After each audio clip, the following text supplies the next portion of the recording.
Yo, what's up, guys? It's your boy Keep It Real MMA. Well, the card video is finally here. I'm gonna make it just before I go to bed. I'm here at my desk, at my lab. You know what I'm saying? I haven't got work till Saturday, so yeah, I got a bit of time on me. So yeah. Anyway, this is the card for UFC 283, Teixeira versus Hill. For the vacant light heavyweight strap. If you're new here, please like and subscribe. I'm Keep It Real MMA, just trying to grow my channel, so I appreciate everybody that likes and subscribes, shares, comments, everything that you can possibly do on the video, so I really appreciate it. But yeah, just wanted to make this video. If you're new here, when I go through card breakdowns, I go from right from the start, early prelims, all the way up to the main card. So if you like that type of content, please subscribe. Obviously, I make other content too. Obviously, I make everything to do with the UFC and MMA. Maybe sometimes even other promotions I make videos on. So yeah, if you're new, like I said, like and subscribe, and we'll just keep going. So yeah, first fight on the card, Simon Oliveira versus Daniel Marcos. Simon Oliveira is a -145 favourite. Daniel Marcos is a +125 underdog. This is on the UFC website, the official UFC website. So obviously I know the odds vary on certain things. Because, like, yeah, so you could comment saying, oh, no, but, you know, on this thing, on Sherdog or Tapology, they're even, you know, there is a pick'em fight, and it's like, okay, I get that, I'm just going off of the UFC website. So, in this fight, this is a very close fight. A part of me wants to pick Daniel Marcos because of the grappling advantage. I truly think he has a grappling advantage, but I think because of the home crowd of Brazil, and all the people be behind him, and I think it will stay on the feet. I truly believe it will. And on the feet, it's a 50-50 fight. And I'm going to go with Simon Oliveira, just with that little push. I think he'll get it done by decision. I think he'll deal just about enough damage to get a 29-28, where maybe he gets dominated in the third, but doesn't quite get dominated enough for it to be a 10-8 round. It's a tough fight, though. But yeah, it's a risky pick. But both of them are a risky pick. It's that type of fight. It's a 50-50 fight. Daniel Marcos definitely has the grappling advantage, in my opinion. But Simon Oliveira is like, he's good enough on the feet to maybe edge out the 50-50 on the feet. You know what I'm saying? Make it a 51-49 type shit. And I think he'll stay on the feet. So maybe, I think he can edge out a 29-28 in my decision, in my opinion. So yeah, first fight of the card, I am going to go with Simon Oliveira. Like I said though, well, I haven't said yet, but I forgot to say at the start of the video, please bet responsibly. And yeah, you don't have to take anything I say at face value. I'm just a hardcore fan that just loves MMA, so yeah. Next fight on the card, Josiane Nunes versus Zarafan. Josiane Nunes is a -540 favourite. Zarafan is a +420 underdog. I am going to go with Josiane Nunes. Pretty self-explanatory. She's a very masculine female. Yeah, that's all. You know what I mean? She's just going to win by playing, you know, just by smashing the fuck out of Zarafan, to be honest with you. I mean, Josiane Nunes is just basically a little man, in a way. I mean, how tall is she? They got her stats here, surely. How tall is she? 5'2", but she's at a 6-inch height disadvantage, and a 5-inch reach disadvantage. But she's gonna get in close and smash Zarafan. That's 100% what's gonna happen, man. Josiane Nunes is a powerhouse. Like I said, she's like a little man. Fought better competition. She's number 15th ranked. I know it's fucking featherweight, so it doesn't mean fuck all, but still. I got Josiane Nunes by first round TKO against the cage, or maybe second round. Yeah, I'd say second round TKO. She's got the grappling advantage. She's just going to smash the fuck out of Zarafan, in my opinion. And yeah, Josiane Nunes by second round TKO against the cage. Female fighters, ladies and gentlemen. Next fight on the card. Wale Alves versus Nicholas Dalby. Wale Alves is a -125 favourite. Nicholas Dalby's a +105 underdog. I'm going to pick my first underdog of the night. I am going to go with Nicholas Dalby by 29-28 decision. I think Wale Alves is going to win the first round, maybe even drop Dalby. This is what I'm thinking, right? I'm thinking this. If Dalby doesn't get KO'd or TKO'd in the first round or submitted, I think he's going to pressure Wale enough to gas him out so he can win the steal the second round for himself at the end with damage, and then clearly win the third and get himself a 29-28 decision. The only problem with going with him by decision is just like he might steal the round for himself, but the judges, you know what I'm saying, because Wale Alves is Brazilian, this card is in Brazil. I hope the judges don't fix it, but you know what it's like. It's the same in London. Like, as you guys know, obviously you could tell by my accent, I'm from the UK, I'm from Wales. But obviously in London, in England, in, you know what I mean, in the UK in general, like, a lot of these fights, like, they interestingly scored in certain areas. Same with certain states, if a certain fighter's from a state or a country. So I won't put it past the Brazilian judges. Well, not the Brazilian judges, but like the judges in Brazil to give it to Wale Alves, maybe out of pressure or something. I don't know. I trust them to do their job though. I am gonna go with a bit of a risk here, but I am gonna pick Nicholas Darby by decision. I truly believe he can get it done. I see him avoiding getting KO'd in the first round. So yeah, I got Nicholas Darby by 29-28 decision. Next fight on the card, Ismail Bonfim versus Terence McKennie. Ismail Bonfim is a plus 105 underdog. Terence McKennie's a minus 125 favourite. This is a dangerous fight for Terence McKennie, man. Ismail Bonfim has fought better competition outside of when Terence McKennie fought Drew Dober. Ismail Bonfim he's tested himself against better opponents, to be honest with you. But I see Terence McKennie taking it by first round TKO. I see him taking it by first round. I think he starts so fast, and the thing is like, out of them two, who's fought the best competition in general is Ismail Bonfim, but who's fought the best opponent? Terence McKennie, 100%, when he fought Drew Dober. But how quickly he hurt Drew Dober, and think about it this way, Drew Dober really ever to never gets hurt, especially dropped. And the knees Terence McKennie was landing, the way he was landing them and everything that was going on that way, I don't see Ismail Bonfim, having a Chad chin like Drew Dober like that. So yeah, I am going to pick Terence McKennie by first round TKO. It is a dangerous fight for him, man, because he can easily gas out like he did against Dober, but I think he'll manage it more smartly this time.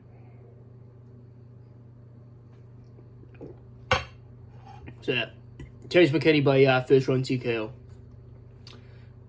Next fight on the card, Lohan Lacerda versus Cody Stamann. Lohan Lacerda is a plus 300 underdog. Cody Stamann's a minus 365 favourite. I am going to go... Sorry guys, my neck's playing up. I am going to go with Cody Stamann by third round TKO. I truly believe he's the better fighter. I don't think he's on the decline yet. He is a bit of an older bantamweight, but I don't think he's on the decline yet to lose to somebody like Lohan Lacerda. I mean, Cody Stamann's lost to great fighters, man. I'll even have a look at like who he's lost to. Cody Stamann. I know he's lost to like Marab and stuff. Even though Marab's a leg humper, man, it is what it is. He got a good record, 25-1. Yeah, so obviously these are his losses, right? These are his losses, right? Lawrence Stigrillo, who was 12-6 at the time, but still. Aljamain Sterling, who's currently the champ, lost to him by knee bar. Lost to Jimmy Rivera by decision, not a bad loss at all. And lost to Marab Divashvili and Saeed Nurmagomedov, man. So, you know what I mean? It is what it is, man. He fought great competition, lost great competition. Cody Stamann by third round TKO. I think he's going to gas out Lohan as he goes on. And I think he's just going to land the better shots, more damaging shots. So even if it goes to decision, I see Cody taking it, but I see him taking it by third round TKO. Anyway. Next fight on the card, Gabriel Bonfim versus Manuel Lazzez. Gabriel Bonfim is a minus 165 favourite. Manuel Lazzez is a plus 140 underdog. I'm going to go with Gabriel Bonfim. I'm going to go by decision, 30-27. I think he's definitely better than Lazzez. I just see him taking it. I see him popping him on the feet. If it gets to the grappling situations, I see him doing what he needs to do. It's an interesting fight, man. I mean, it's not like a full dominant fight, in my opinion. And the odds represent that, but I'm going to go with Gabriel Bonfim, man. I truly think he'll get this done by decision. There's not much to say about this fight. It's just a simple fight to predict, in my opinion. But I understand why the odds are close-ish. But yeah, I am going to go with Gabriel Bonfim. Taking it by 30-27. It's an interesting fight, like I said, though. But yeah. Right, anyway. Next fight on the card, Shamil Abradakimov versus Jailton Almeida.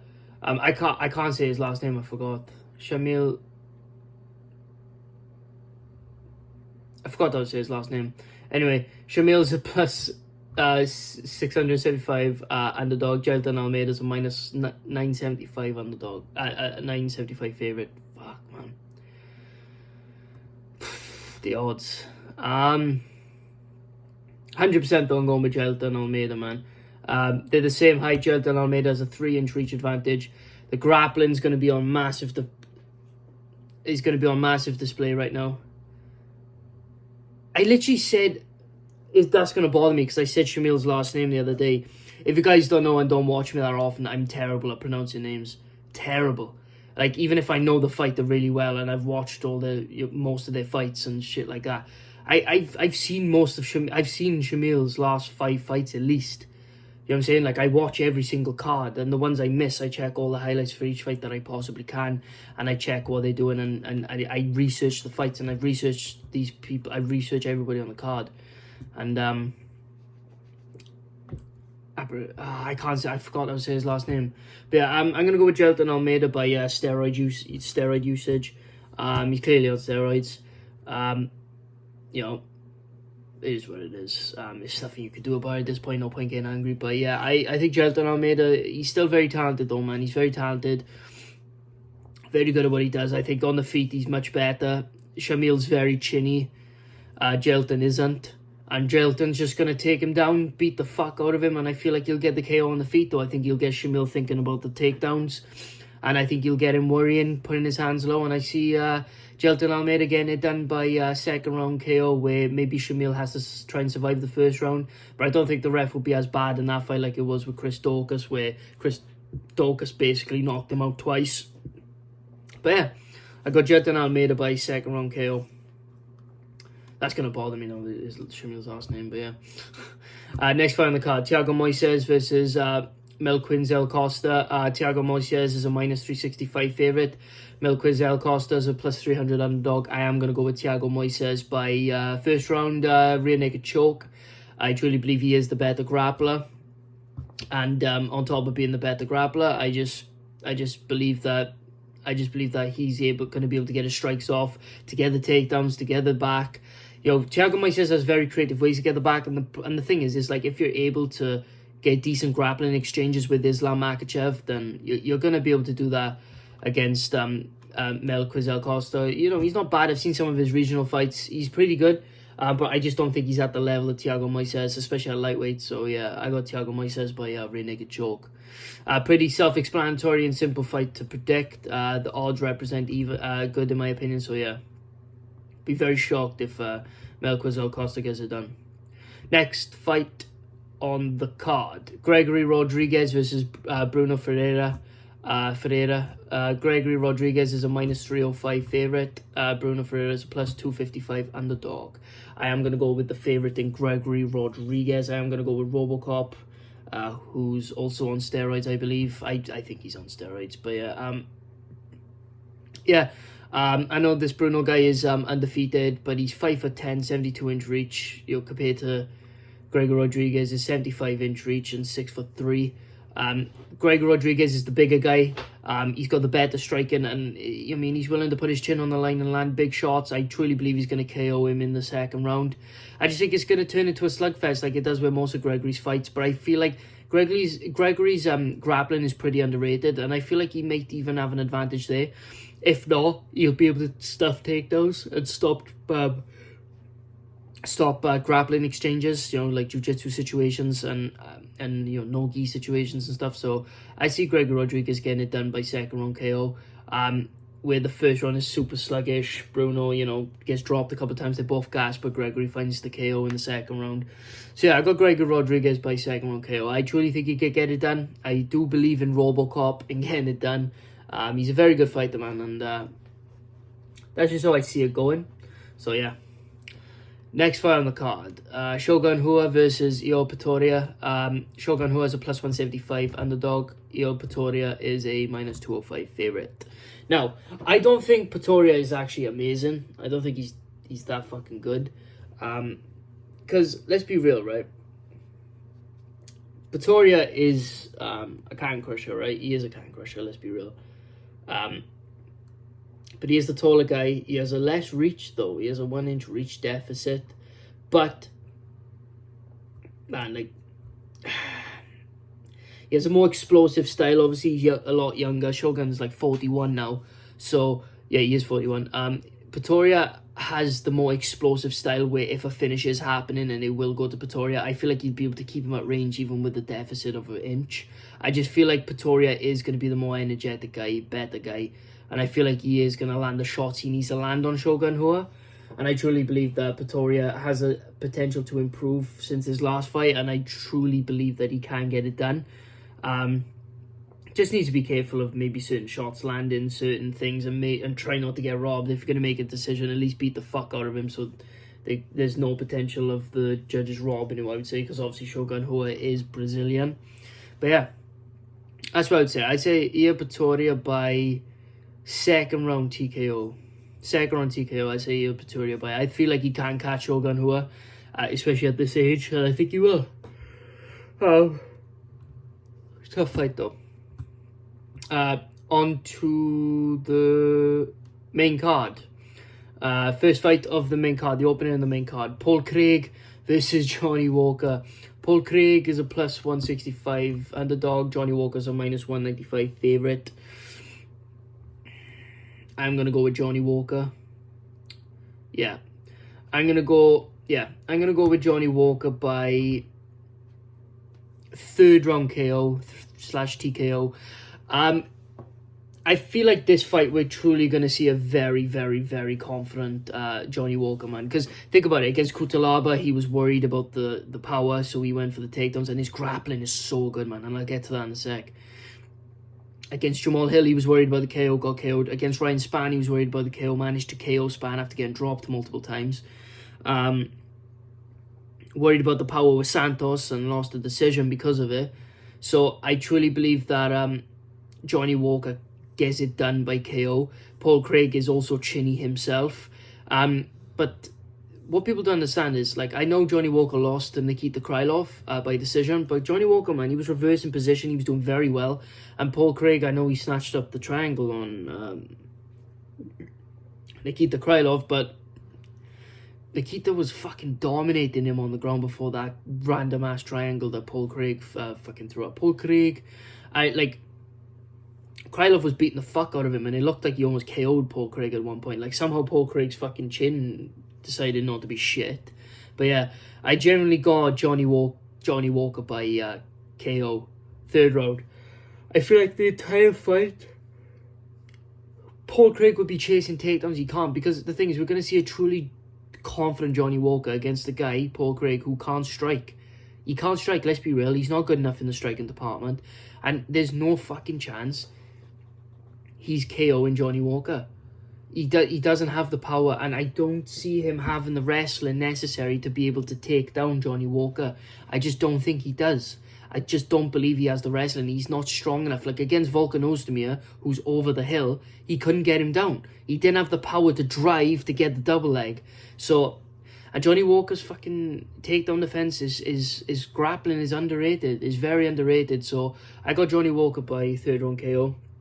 I see him stuffing the takedowns. I see him landing big shots on Paul Craig and KOing him. I feel like he'll KO him by a failed takedown, uppercut him as he's trying to get up, put him down, Paul Craig cover up, and Johnny Walker throwing hammer fist, everything that he can until the ref stops it.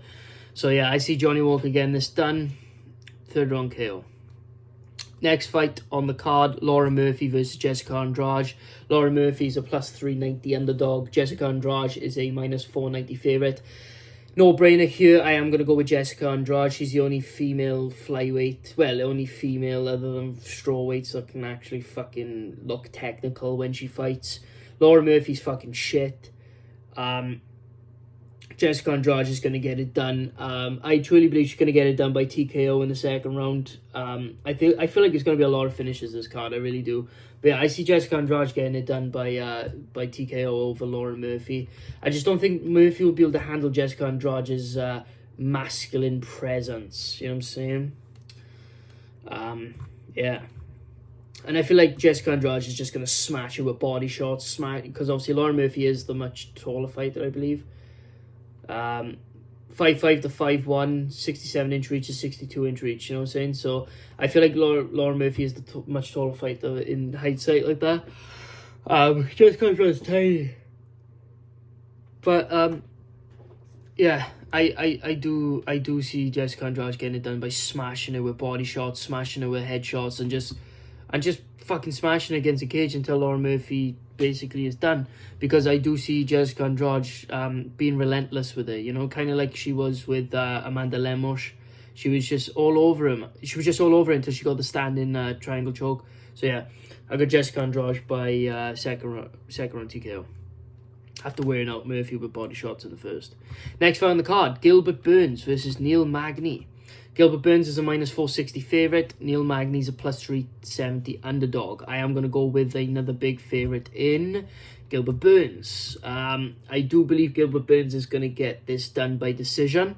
I believe that his striking and his pacing is going to be a bit much for Magny. I for some reason, I don't see him finishing Magny. He obviously has options. Gilbert Burns does have a very, very, very good right hand that he lands on people. Even powerful enough with his left. Obviously, his chin is pretty decent at welterweight. But yeah, I mean, obviously, he's the much shorter guy with the much shorter reach. He's at a 9-inch disadvantage, but luckily for him, Neil Magny isn't a striker with great takedown defense. Neil Magny is a guy who struggles to stay technical while the fight goes on because he gets tired. And he's a little bit over the hill a little bit, you know what I'm saying? And Neil Magny, I see him being able to stop Gilbert Burns if Gilbert Burns was able to try and shoot. But I don't see Gilbert Burns shooting you. The only person I see shooting is Magny, and I see Gilbert Burns defending him, man. You know what I mean? When you're fighting Hamzat like that, able to get Hamzat off you with a push kick, being able to defend certain, you know, chain wrestling from Hamzat, man, he's got Neil Magny in the bag. I see him getting it done by decision, hurting Magny a lot of the times, and just clearly dominating all 3 rounds. Maybe even getting a 10-8 round in there. And he's got great cardio for a 3-rounder, and also he's shown he's shown like in a fight, he knows how to pace himself. I know he got to like the second or third round with Usman. But I do see Gilbert Burns getting it done by decision over Neil Magny, 30-27 at the bare minimum, worst case scenario. Next fight on the card, Davison Figueiredo versus Brandon Moreno. Davison Figueiredo is a plus 105 underdog. Brandon Moreno is a minus 125 favourite. I agree with the odds. I am going to go with Brandon Moreno. I just think that Davison doesn't have a reliable way to beat Brandon Moreno. Brandon Moreno is clearly the more technical and clearly the better fighter. The reason Davison Figueiredo clearly won the last fight, by the way, he did win, but the reason that he clearly won was because he dropped Brandon Moreno in those 2 rounds. Now, if he hadn't have dropped him in those 2 rounds, Brandon Moreno would have won the decision pretty clear. Now, here's the problem. It's like Davison's clearest round in every single one of their fights, basically, except for their second fight, is that he's a lot more patient, and he clearly wins the first round against Moreno. So I actually see Moreno winning a 3 rounds to 2 decision, where Davison maybe even like wins the second or third, but then Brandon Moreno takes over as the fight goes over, landing the better shots, wearing out Davison with body shots, and just making him gas a little bit. I see Brandon Moreno, because the thing is, Brandon Moreno's winning like 85% of most of his fights before he ends the fight, or they end the fight on him, or he fucking gets a decision until he gets a decision, you know. So Brandon Moreno is a lot more reliable way to beat Davison. He's the only one to finish Davison in their fights. And yeah, I just hope that this fight gets done, and then we can all fuck off into the sunset knowing that Davison doesn't have to fight Moreno again. I think Moreno's coming in with a better mindset. He's obviously more active, and yeah, I see Brandon Moreno winning 3-2. I see him winning the second, fourth, and fifth round. Kind of how Whittaker won or second round 2, 4, and 5 against Adesanya, but got robbed. But yeah, anyway, you know what I'm saying? So fuck all of you that don't agree, because I'm basing it off the scoring criteria of MMA, so fuck you, I know what I'm talking about. Anyway, next fight on the card, the main event of the evening. Glover Teixeira versus Jamal Hill. Glover Teixeira is a plus 120 underdog. Jamal Hill is a minus 140. I don't know who made these odds. Not going to lie to you. Let me just check the heights. Yeah, Jamal Hill's 2 inches taller with a 3-inch reach advantage. I don't believe that it's going to help him. I'm not going to lie to you. Jamal Hill's good, bro. Even with his little fat pot belly. I mean, Jamal Hill's pretty good. The problem with him, though, is that, like I said, he doesn't have this. I don't believe that he has the grappling necessary to deal with somebody like Glover Teixeira. And people don't underestimate how good Glover Teixeira is at taking people down.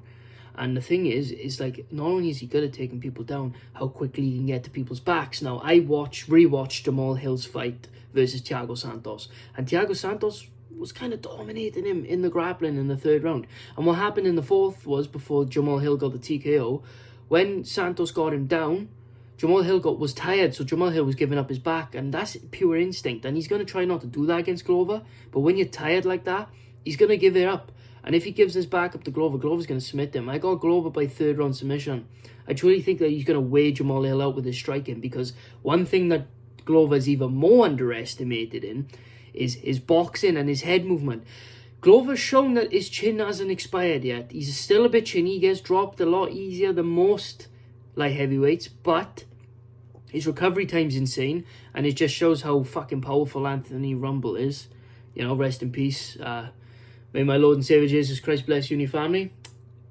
And but it just shows how much power Anthony Rumble had. But Glover Teixeira, man, his chin hasn't completely expired yet. And I do believe that Jamal Hill has a great chance. I do believe, but he has to knock him out in the 1st round. Otherwise, he's going to be drowned until the 3rd round when he finally gets finished and he gets to come up for air. Like, either way, even if I was in a alternate universe to pick Jamal Hill, this is never going to be a pretty fight for him. Even if he had the perfect takedown defense for Glover, man, this isn't the type of fight that suits him. It's not a good matchup. Glover's tough, and he's willing to keep fucking swinging until the fucking final bell goes, man. And this is just not a ideal circumstance for Jamal Hill as well, because he's not going to be... he was training for Anthony Smith, who's a striker, really. He's not going to shoot takedowns unless he's desperate. Glover's going to get it done. I truly believe that. And I see him getting it done by 3rd round submission, rear naked choke. I mean, I wouldn't mind if Jamal Hill wins, but I think he'll restore more order in the light heavyweight division if Glover gets it done. And and then wait for Yuri to come back and destroy the division and get his title back. So yeah. Anyway, guys, that was all that. If you really enjoyed, please like and subscribe. Even if you didn't enjoy, please like and subscribe. I really appreciate you all, man. Truly, you know what I'm saying? I haven't even had this channel for like 6 months. I've had it for like 5, maybe 6 months. And I already had 110 subs. So thank you so much for watching, guys. Appreciate the support. This is Keep It Real MMA. I'll see you guys in the next video. Peace.